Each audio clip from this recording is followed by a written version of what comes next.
Simplification for charities and TDS.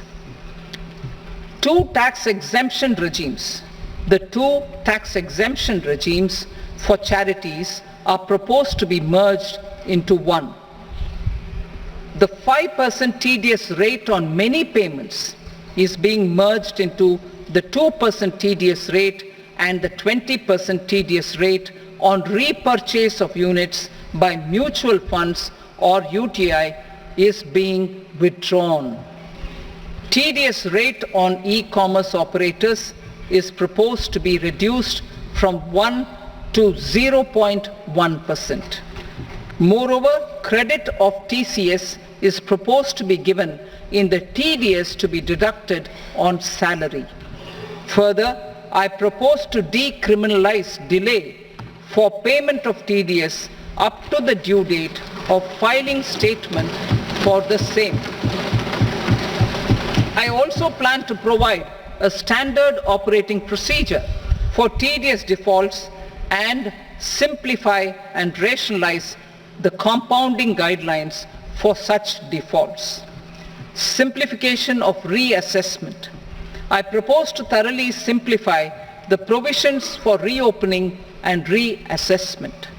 An assessment hereinafter can be reopened beyond 3 years from the end of the assessment year only if the escaped income is 50 lakh rupees or more, up to a maximum period of 5 years from the end of the assessment year. Even in such cases, a time limit of 6 years before the year of the search as against the existing time limit of 10 years is being proposed. This will reduce tax uncertainty and disputes. Simplification and rationalization of capital gains. Capital gains taxation is also proposed to be hugely simplified.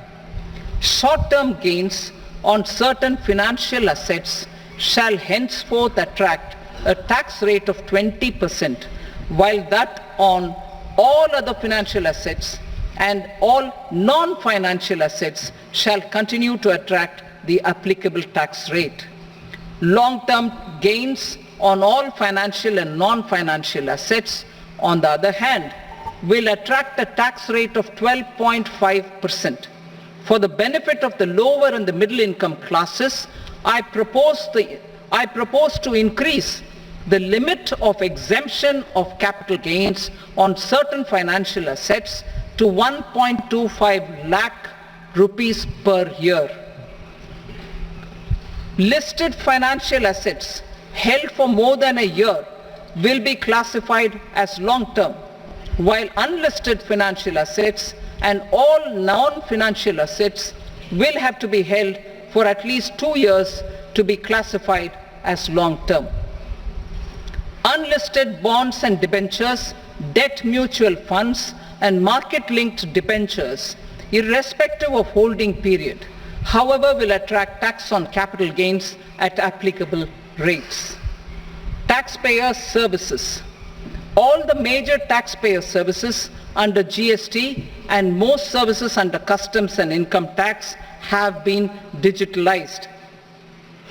All remaining services of customs and income tax, including rectification and order giving effect to appellate orders, shall be digitalized and made paperless over the next 2 years. Litigation and appeals. While our concerted efforts to reduce pendency of appeals at various appellate fora are beginning to show good results, it will continue to engage our highest attention. To dispose of the backlog of first appeals, I plan to deploy more officers to hear and decide such appeals, especially those with large tax effect. For resolution of certain income tax disputes pending an appeal, I am also proposing Vivad Se Vishwas Scheme 2024. Further, I propose to increase monetary limits for filing appeals related to direct taxes, excise and service tax in the tax tribunals, high courts and Supreme Court to 60 lakh rupees, 2 crore rupees and 5 crore respectively, with a view to reduce litigation and provide certainty in international taxation. We will expand the scope of safe harbor rules and make them more attractive. We will also streamline the transfer pricing assessment procedure. Employment and investment. I have a few proposals to promote investment and foster employment. First of all, to bolster the Indian startup ecosystem, boost the entrepreneurial spirit, and to support innovation, I propose to abolish the so-called angel tax for all classes of investors.